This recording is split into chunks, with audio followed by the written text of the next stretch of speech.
This was the hut last night. Very first one with indoor electricity. Incredible. It's about 9:15 and I'm still on the summit. Some crews working to destroy what's left of the tower, unfortunately, I think. Nice view. I think I'll stay up here for about 15 minutes as my video uploads. I'm uploading another YouTube video. It's been a while. And then I'm only going to do a relatively short day, maybe 35 kilometers or so.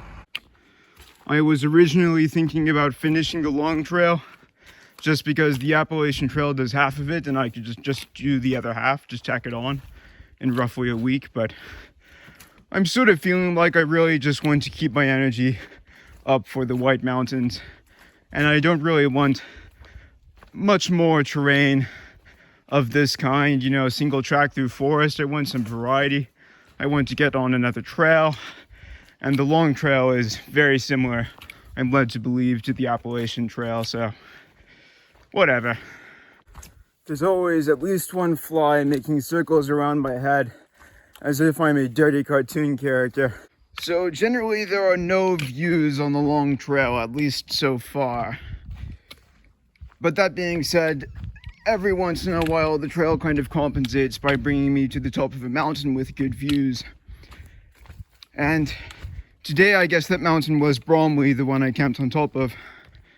But tomorrow it's going to be Killington, which I'm looking forward to because apparently it's the second highest peak in Vermont.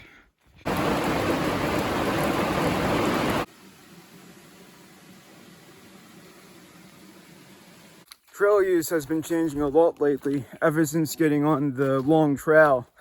It seems like there have been a lot more overnight hikers who aren't doing the Appalachian Trail, so they're just doing the long trail, or they're doing a section or a loop. So it seems like finally I'm actually in the area where overnight hiking is worth it. Sometimes you do have these little fun obstacles, but for the most part, the trail is pretty straightforward.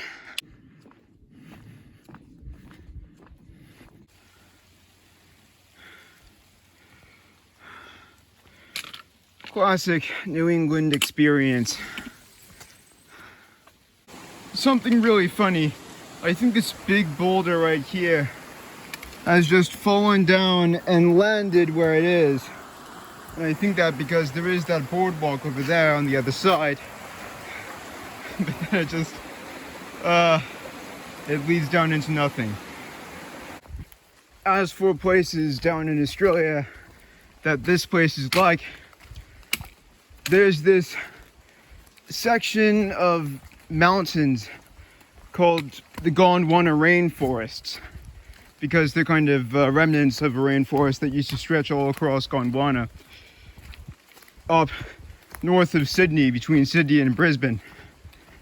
And this reminds me a lot of that. It does feel quite different because the species of trees are quite different. That being said, it has the same kind of crowded feeling, and of course it's just as wet. Another pond. These are always nice. All around one of the best views I've had from near a campsite for a very long time. Look at all this moss. I haven't been through a forest like this since the Smokies, and this is way lower elevation than that. I think in the Smokies this kind of stuff started around 1600 meters, and out here it's only about probably 400 meters, maybe 500 meters, not very high at all. Just arrived at the planned shelter and there is no water anywhere apparently. I'm gonna still try and have a look in those ponds down there, but we'll see about that. Great news, the guy who told me there is no water down here was wrong. There is a very nice little flowing stream and I could easily fill my water bottle with it pretty fast actually. Very, very grateful this thing exists, because otherwise I would have to survive on like I don't know, 3 or 4 spoonfuls of water for the night, which would be pretty wretched. It's apples and cinnamon porridge for breakfast this morning. I somehow lost my spoon, but then I found another one. I have no idea where on earth this came from. I just know that I found it in my bag.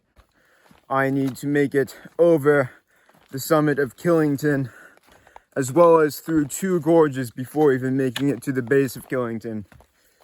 So I think it might be one of the hardest days I will have in a fairly long time.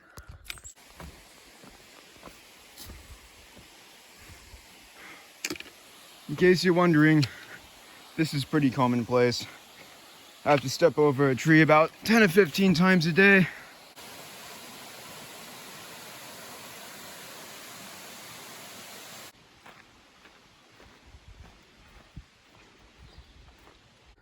I wish I had better views on the day I'm summiting Mount Killington, but realistically, you can never have every view. At least I have a bit of a view here. They really just decided to blaze a trail straight down the hillsides, and by their own admission, it's dangerous. Oh well. So no walking down there, I guess. I'll find another way. This is probably the #1 coolest gorge I've seen in the Appalachians so far. I mean, yeah, damn. Got to Clarendon Shelter for a lunch break. Nice place. You can see here a porcupine who is probably addicted to eating the salt off the boards has chewed up the boards in this place, all of them. Well, that's nice. A small sign, but a good sign.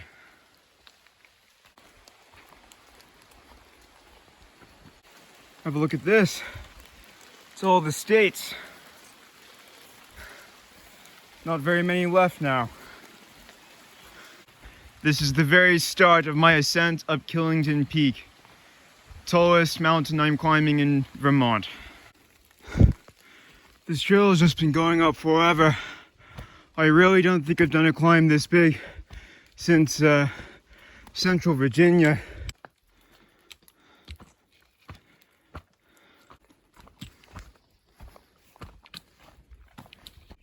Made it as far as I will make it up the mountain. There is a spur trail to the actual summit, which is really not far away, but realistically, do you think I'm gonna get views from the summit? Not really. So, to be honest, I don't think I'm going to go there.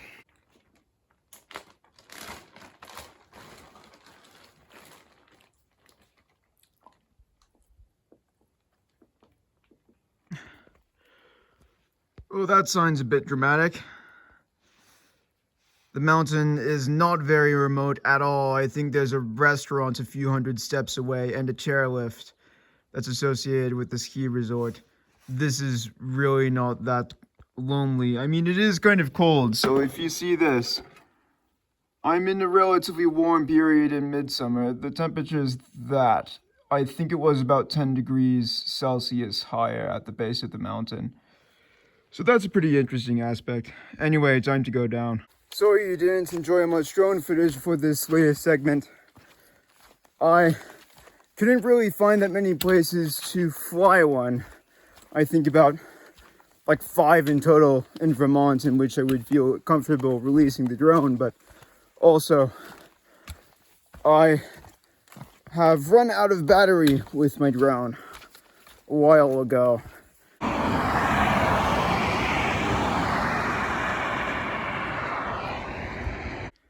Have a look at this. The main junction where the long trail finally diverges from the Appalachian Trail. I've been following this trail for 100 miles.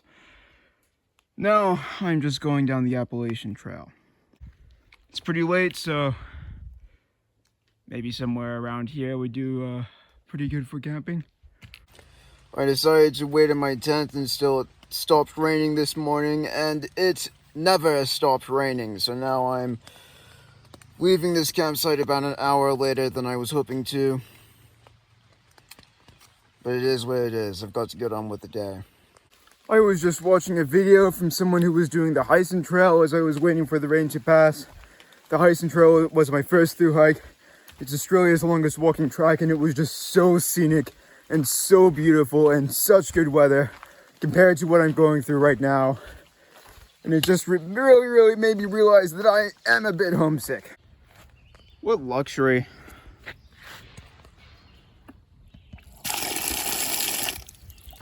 Gonna fill up some water.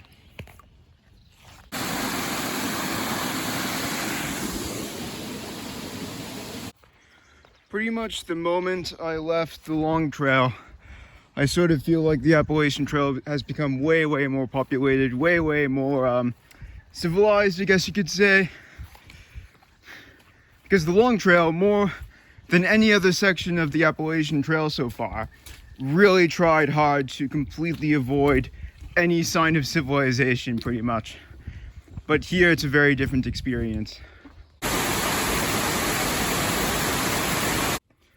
Just stopped for a little lunch break, and I noticed this breakage in my shoe. No idea how long that crack has been there. It's pretty serious.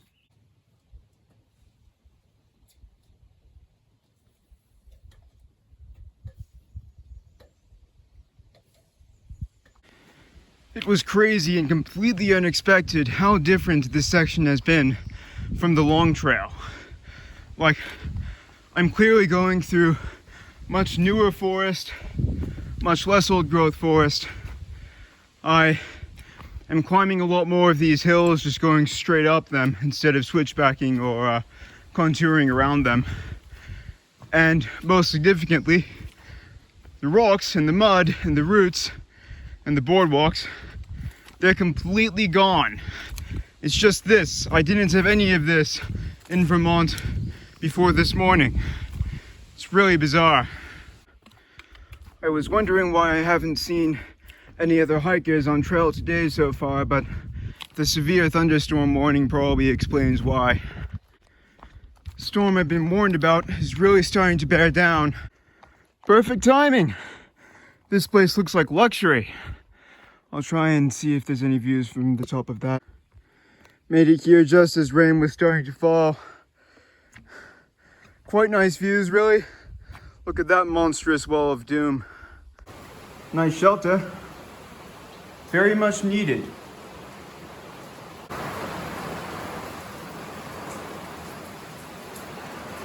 Okay, I've just spent 3 hours in this place, and in that time frame, I waited out, get this, 3 thunderstorms. Just wanted to recap the results of the research I did in the hut. So, up ahead, really not far up ahead, 2 or 3 days away, is the White Mountains, which is the hardest part of the entire AT. It lasts for about 100 miles, but then it kind of just keeps on going through Maine for about another 200. And my pace will slow down drastically there. I've kind of planned for that. I'm thinking now that I'm probably going to make it to the summit of Katahdin and finish this trail on potentially the 18th of July. So that's going to be a bit later than I was kind of hoping for when I was going through Virginia, and also a lot earlier than I originally planned for. So it's still a win. I'm still going to get to my finish point of my entire hike much earlier than expected, but yeah, it's going to be quite rough.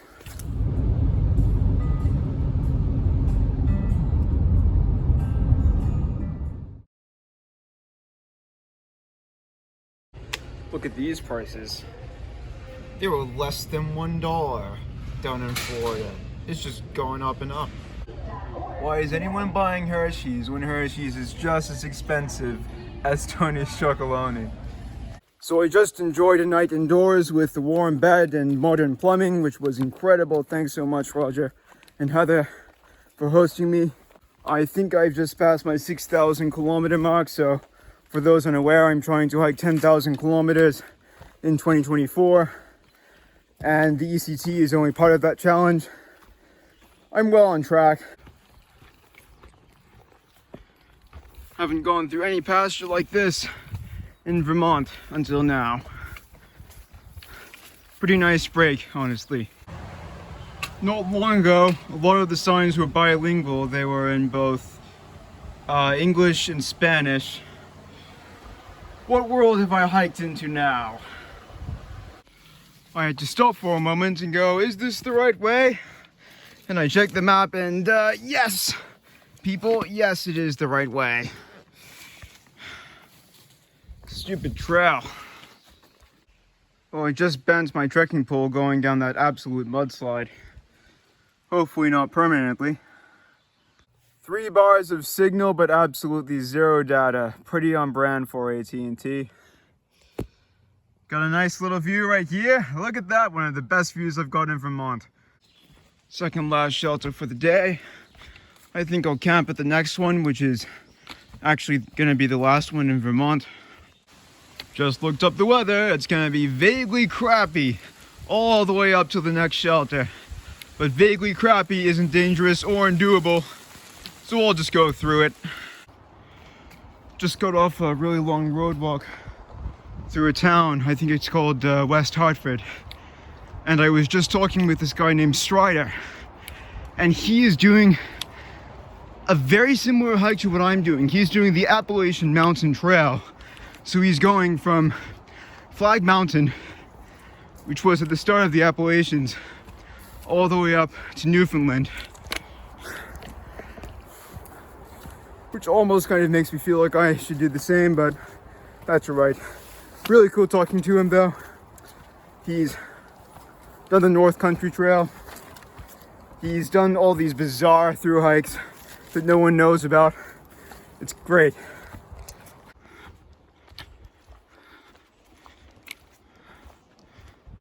Isn't this the nicest sign you've seen for a shelter? Shelter itself is empty.